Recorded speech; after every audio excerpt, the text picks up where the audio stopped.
So what are other ways you can get faster results? Meaning that you don't put as much content out there because you've laid out the foundation, all the questions that you have to answer before you actually go at scale and be able to serve the niche. Also, Google takes time to analyze your web pages, and you said in the early days you had people helping you out by link building and using these SEO strategies. But are there any other ways you can shorten that gap? Another funnel that you can build probably around that where you can get people on the phone faster? Is there such a way you can build that? Yeah, you think about 10 scenarios that would typically present themselves in your niche that would call for the expertise that you have, and then anticipate the kind of like the problem journey that the customer has in relation to those 10 areas.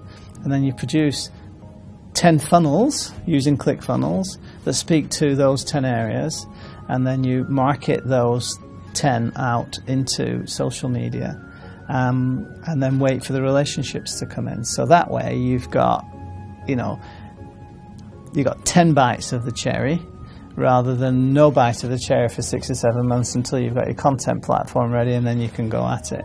So the idea behind intelligent content marketing is that you're going to become a publisher. So irrespective of which channel you use, either your WordPress site from the get-go plus ClickFunnels subsequently, or ClickFunnels from the get-go whilst you build over time your content platform, irrespective of which way you go, what you're doing is you're going into a scenario where you can help people answer their questions, you can showcase your knowledge and expertise, and you've got an opportunity to create relationships. It's so much easier today than when we first started, right? Yeah, but from what it seems is that everybody's fighting for a piece of the puzzle, but nobody does it in the right way. So by having that clarity and all the things that we've shared up until now in Power Free, I think people will actually be able to find their spot and fit in fast into the marketplace and be able to actually monetize their expertise. There's a lot of clutter and a lot of noise out there. So when you do the thinking, you look at the state of the marketplace. Really, you've got to understand your competition for these purposes are not all those well-entrenched, large competitors that have got significant, long-standing, highly valuable relationships. They're not your competition.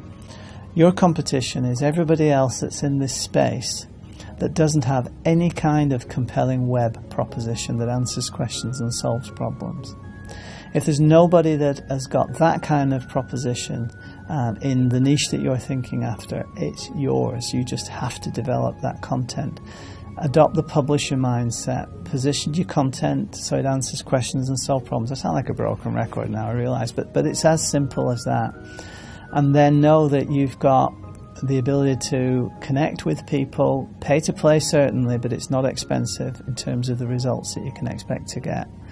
And you can use readily available technologies that allow you to achieve your long-term strategic objectives of mapping the knowledge graph and being the de facto place on the internet where all these problems get resolved because you become a clearinghouse for these solutions. Or you are able to take people down these funnels that are designed on the basis of an acute understanding of what problem it is that people are interested in having you address. And then at the end of that funnel, either sell them something that is an offer that they can't resist, or you've got a relationship with them and you can move that relationship in any which way you want, as long as you continue to be generous and as long as you can continue to be accessible. Focus on one thing and attention will come. Indeed. And you know, as I say, we're inundated with information, but 99.99999% of it is clutter and crap. So, right, one example in my niche, question that gets asked over and over and over and over again. What's the minimum salary for a Hong Kong employment visa? Get that question asked all the time. You know what? When I did my research 7-8 years ago, looking at the content competition landscape, I couldn't find an answer to that question. If I typed that question into Google, I couldn't find an answer to it. It's the single most prevalent question that foreign nationals have when it comes to getting an employment visa approved by the Immigration Department. So why wasn't anybody answering that question, I wonder? My competition were out there. They had the wherewithal to answer that question, but they didn't answer that question. And our success has been based on an understanding of that simple dynamic. What are these questions that people are asking, and what are the answers that they need? And there will be complex scenarios that are always falling between the cracks of the simple answers that you've given. And it's where those complex scenarios present themselves that you're able to create relationships, you're able to showcase what you're capable of. And again, if you've developed a disruptive proposition with an irresistible offer, one of the two types of people in play, those that want to pay and those that don't want to pay, of those people who do want to pay, they'll be compelled to transact with you. Because that problem hasn't gone away, right? They have that problem, which is why you're there. And just because, there's a 10 gazillion new web pages published every day doesn't make it any difference in terms of, the solution to the problem that person's got.